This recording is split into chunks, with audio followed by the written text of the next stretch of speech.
Hi, I'm really glad you're here. Can I ask you something? Have you ever reached the end of a day and quietly wondered, why am I feeling so exhausted? You haven't climbed a mountain, you haven't run a marathon, unless you're on the Gold Coast this past weekend, yet it feels though every part of you is tired. If that's you today, well, I wonder if the answer isn't what you've been told.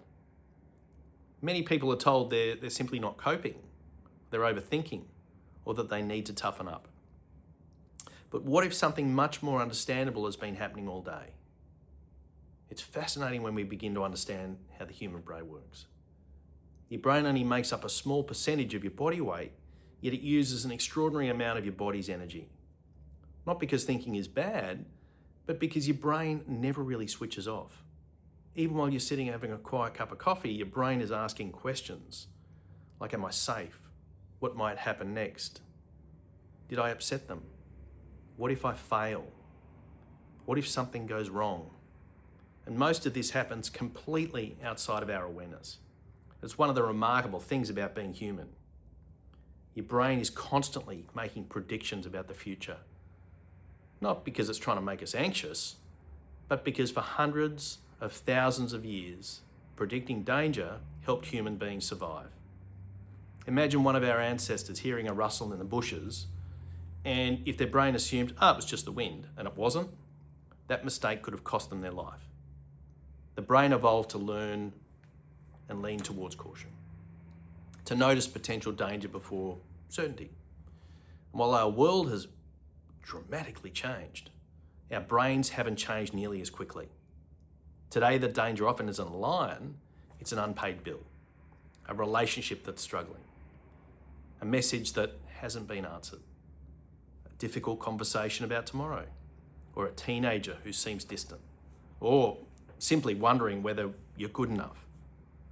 Your brain doesn't always know the difference between a physical or an emotional threat.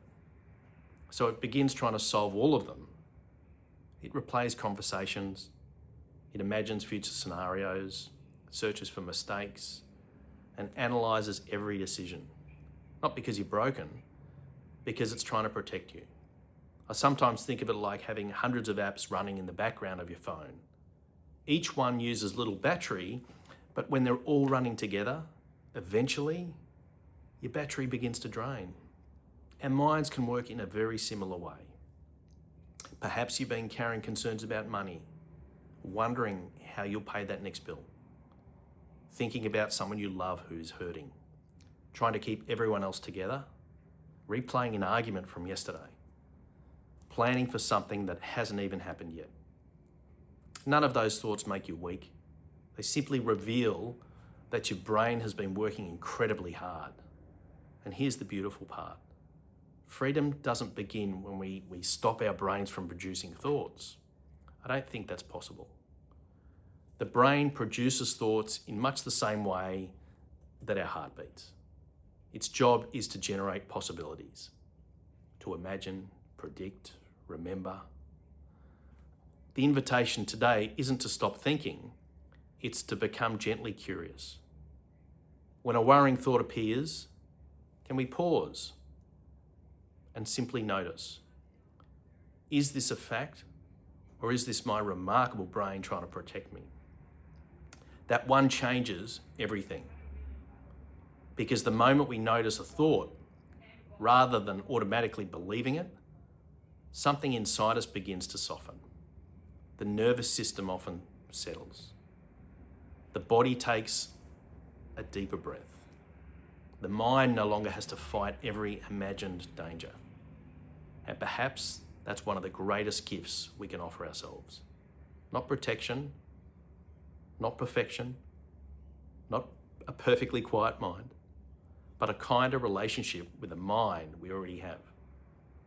So if you've been feeling mentally exhausted lately, please don't rush to judge yourself. Perhaps your brain has simply been working overtime trying to keep you safe.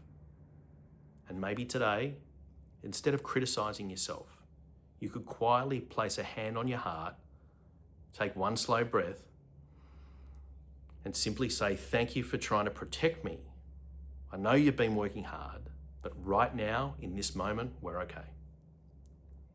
Sometimes peace doesn't arrive because life suddenly becomes easy. Sometimes peace arrives because we finally understand what our minds have been trying to do all along. If this conversation helped even just one person today, then it was worth having. Thank you for spending these few minutes with me. Take gentle care of yourself, and I'll see you soon.